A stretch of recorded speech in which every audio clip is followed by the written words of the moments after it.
তো আপনাদেরকে একটা মেসেজ দিই যে ফিলিপাইন আখ সম্বন্ধে তারা ঘুরিয়ে পেঁচিয়ে বলছে না এটা আমার চোখ ভালো, আমার চোখ মানে শক্ত, আমার চোখ নরম, এরকম ফিলিপাইন আখে কোনো ইয়ে হচ্ছে না। ওগুলো সব বাদ পারেছি এটারি কিচ্ছু না। ফিলিপাইন আখ লাগাইছেন, যে চোখ ভালো আছে এইটা থেকে চারা তৈরি হবে। সাফ কথা, আমি একদম ক্লিয়ার কথা বলি, ওই ঘুরিয়ে পেঁচিয়ে বলার দরকার নাই। আর দ্বিতীয় কথা হচ্ছে যে আপনি ফিলিপাইন আখ চাষ করবেন, সর্বোচ্চ আপনার প্রোডাকশন দরকার যে বাঁশ খুঁটি এটা প্রয়োজন হয়। আর যারা চারা বিক্রির জন্য বিশেষ করে কথা বলে যে ভাই আমারটা ভালো এসে, ওগুলো আমি বলতে চাই না। আমি শুধু আপনাদেরকে বলতে চাচ্ছি যে ফিলিপাইন আখ খুব একটা বেশি খরচা আপনার হবে না চাষ করলে, কিন্তু আপনার মেইন খরচা হবে এই যে বাঁশ এবং খুঁটি। এই যে খুঁটি এবং খুঁটাতে যদি দাঁড়িয়ে রাখতে পারেন আপনি ওকে। কিন্তু এতে তেমন ভাইরাস আক্রমণ করে না, শুধু এই যে মাজরা পোকাটা আর পচারি হবে এতটুকু।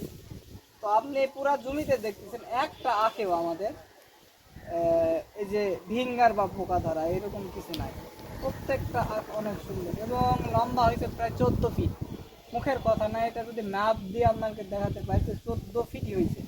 যারা চাষ করবেন অন্তত আমাদের থেকে পরামর্শ এবং আমাদের সঙ্গে কথা বলার পরে যদি ভালো লাগে চাষ করবেন এবং নিয়মিত আমাদের ভিডিও দেখবেন এবং আগামী ভিডিও দেখার জন্য আপনাদেরকে অনুরোধ করা।